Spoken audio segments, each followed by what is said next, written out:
Let's take a quick look at the projector mount. In this case, the Nanlite PJ-FZ60, and a few situations in which a tool like this can be extremely useful in your video work. We're looking at the 19-degree version of the PJ-FZ60. The unit works in combination with Nanlite's Forza 60 series. Here, we're using the Forza 60B, which is a single source, bi-colour LED.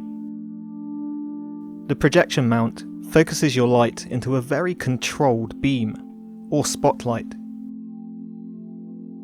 Using the blades, you can shape that beam, whilst moving the barrel back and forth focuses it. This not only gives you the freedom to push light out over greater distances and into places you wouldn't normally be able to reach, but also the flexibility to change the shape and quality of that light.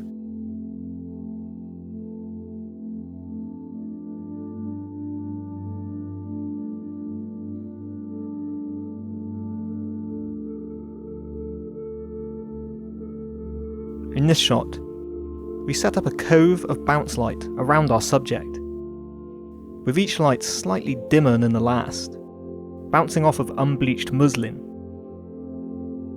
for a graduated wrap of light on our subject's face, and making for a nicely shaped daylight look, with a little bit of punch to our key. You can see that we were working in a pretty tight space, so we utilised our projection mount. If we were working with a straight, unmodified source of light, it would have just spilled out in all directions over the room.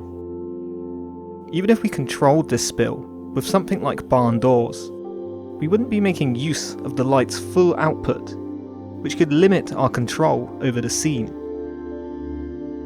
We're using natural daylight in the background, and if we had to push our camera's exposure up to compensate for this lack of output, we'd be pushing the natural light up too, so we'd struggle to find a balance.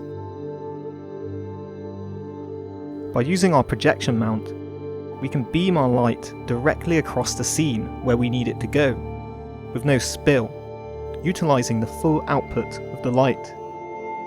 This gives us an extremely useful way to bounce our key light, and in this situation, we have enough control over the output to balance it with our background daylight, and enough control over the spill to mitigate any space issues.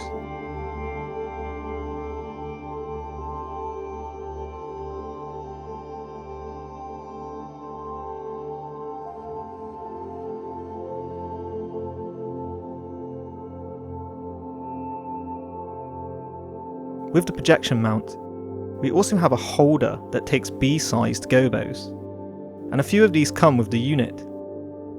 Inserting the gobo into the projector mount lets us light with very precise patterns, with control over how in or out of focus those patterns are. Now, an obvious scenario a lot of people imagine when they think of lighting like this are old noir style looks.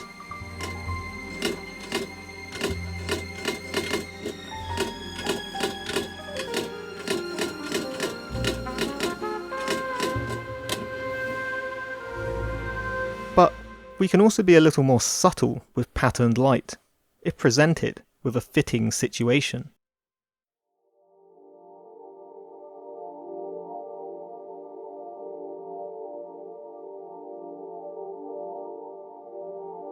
Here, we have our subject stood in front of some blinds, the sun shining through them and onto his face.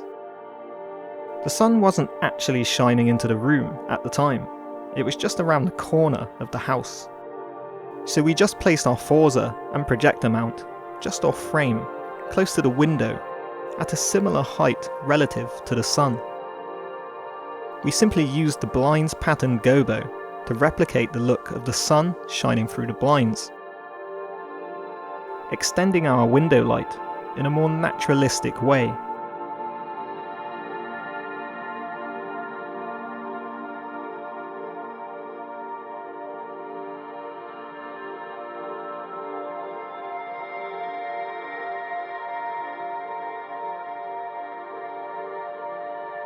The bicolor option on our Forza 60B helped out massively here, as we could adjust the color temperature to a suitable Kelvin to replicate the sunlight. The fact that the sun was actually just around the corner also helped us, as the sky we could see in the scene was still pretty bright, allowing us to expose it quite hot and making for a more natural look when combined with our artificial sunlight.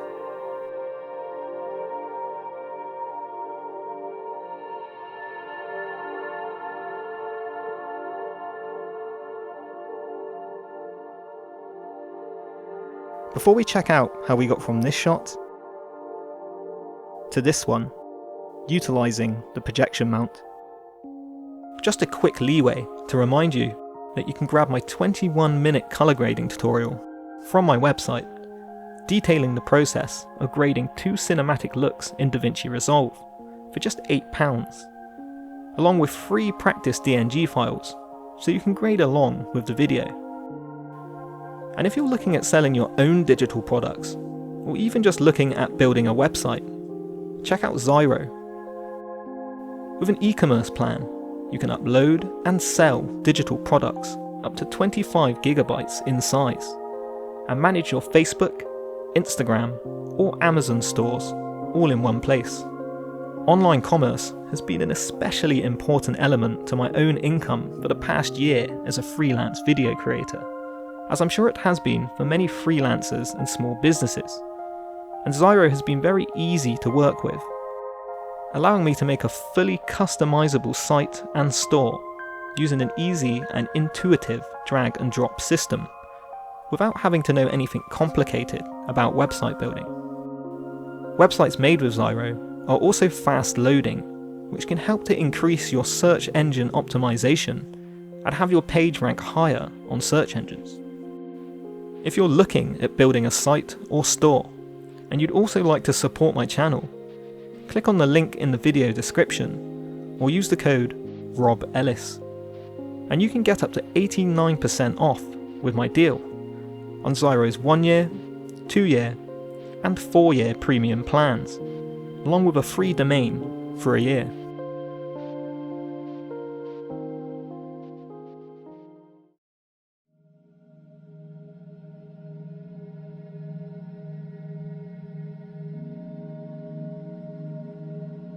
For our next shot, we were shooting in a tiny room. Now there are plenty of challenges when shooting in a cramped space like this. So to start with, we should have a quick look at our composition and where we can place our camera. If we shoot dead on to our subject, we can see there's a lack of depth to our image. It looks pretty flat. We can also see that the lighting, already coming through the window, isn't really doing us any favours. So we'll place our camera in a different place in the room and change the composition. We now have a little more depth in our image. Shooting toward the corner of a room can often help with creating depth when you're in a tight space.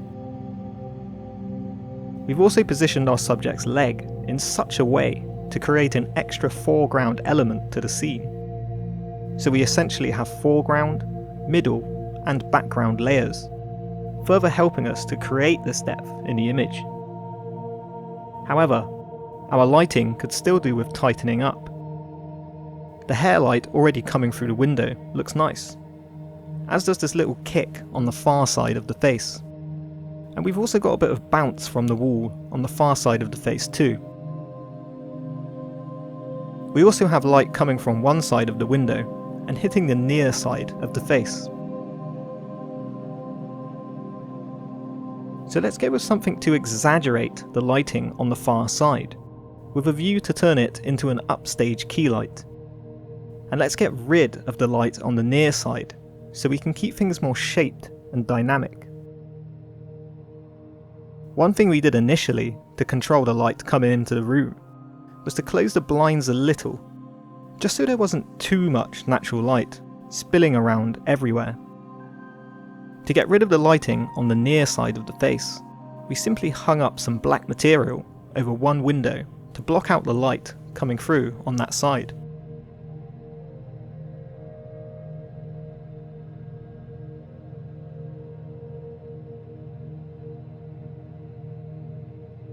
We still have a couple of little touches of light, but they look okay, as they're still helping to shape the face. So now we're just looking to exaggerate what's going on with the lighting on the far side of the face.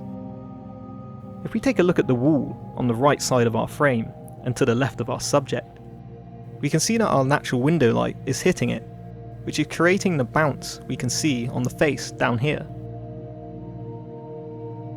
A good way to add light into the scene would be to add to, or extend, this bounce light, and to brighten it up, making for a more realistic way of lighting the shot, motivated by the natural light already coming through our window.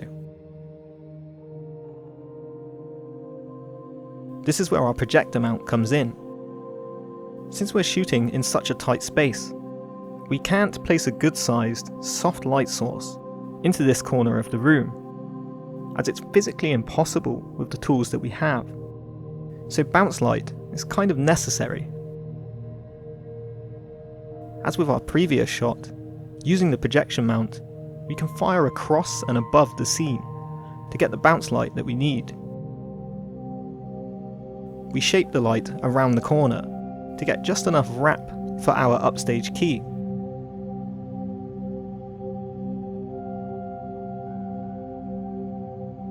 And we can actually see in the shot, we're picking up some spill on the wall, and alongside the natural skylight falling on the wall from the window, we have our own blending in with it, effectively extending the window light in a realistic way, and providing a nicely shaped key light in the process.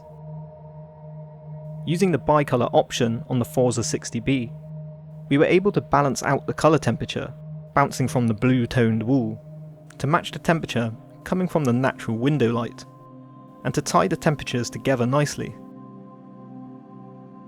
This is a pretty quick way to balance the temperatures, and although it's not recommended to bounce light from coloured surfaces, as this can cause issues with skin tones, it can be a fast and easy solution in the right situation.